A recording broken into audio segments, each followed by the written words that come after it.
دوستو دنیائے اسلام کے نامور قاری عبدالباسط صاحب جو کہ بیرون ملک میں بھی کئی محافل میں شرکت کرتے آئے ہیں، ایک دفعہ ایک انٹرویو میں ان سے پوچھا گیا کہ آپ نے پوری زندگی کلام پاک کی تلاوت سے سبھی کے دلوں کو منور کیا ہے، کیا آپ نے قرآن مجید کا کوئی زندہ معجزہ دیکھا ہے؟ قاری عبدالباسط نے کہا کہ یہ اس وقت کی بات ہے جب مصر کے صدر جمال عبد الناصر تھے۔ ایک دفعہ وہ ماسکو روس میں دورہ کرنے کے لیے گئے۔ اس وقت روس میں کمیونسٹ کی حکومت تھی۔ آفیشل میٹنگ کے بعد چند حکومتی عہدیداروں کے ساتھ جمال عبد الناصر صاحب نے ملاقات کی اور بات چیت میں مشغول ہو گئے۔ اسی دوران ایک صاحب نے کہا کہ آپ اسلام کو چھوڑ کر کمیونزم میں داخل ہو جائیں، آپ کے ملک میں جدید ٹیکنالوجی اور انفراسٹرکچر کی ڈیولپمنٹ جیسے آپ چاہیں گے ویسے ہو جائے گی۔ خیر، جمال عبد الناصر صاحب اس سوال کو سننے کے بعد حیران ہو گئے اور اپنی طرف سے بھرپور جواب دینے کی کوشش بھی کی، لیکن وہ اپنے جواب سے خاصے مطمئن نہ ہوئے۔ 2 سال کے بعد جب جمال عبد الناصر صاحب کو دوبارہ روس جانے کا موقع ملا تو انہوں نے کہا کہ یہ جواب دینے کا اچھا موقع ہے۔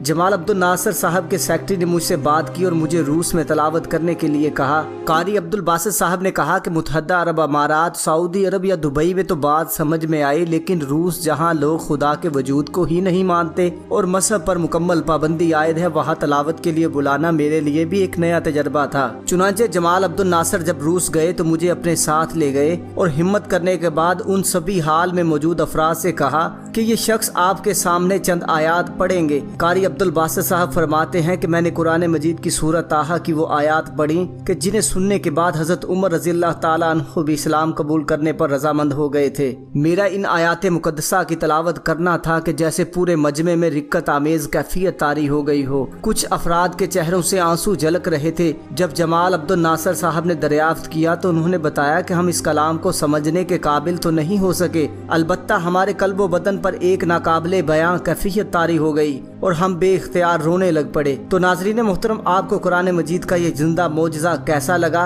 اپنی آراء کا اظہار کمنٹ سیکشن میں ضرور کیجیے گا۔ مختصر ویڈیو سیشن میں ہمیں دیجیے گا اجازت۔ اپنا اور اپنے پیاروں کا رکھیے گا خیال۔ اللہ حافظ و ناصر۔